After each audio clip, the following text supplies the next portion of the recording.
Hey everyone, it's Tim from Your 6 Studios. Today in this video I'm going to show you how to mount or unmount your SD card on your Android phone. So I have my SD card plugged in already. I just want to go to the bottom and swipe up, and we want to locate files or my files. So type in files. So you can go to files or my files depending on your device.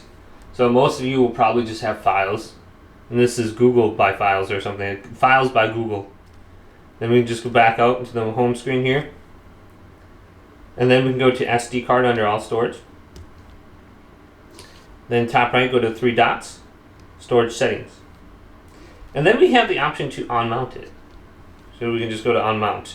Now it's going to be like removed from my device. Now the only way to get back on my device is we're going to have to take it out and put it back in. So it's gone from there for now. So if you don't have files on here, or My Files, you can just go to the Google Play Store. If My Files looks a little bit different. So you can see I have the option to mount it right here on My Files. So I can just mount it. And it should be back on here. So this option gives me the option to unmount, or mount right here. So you can just look at it right there.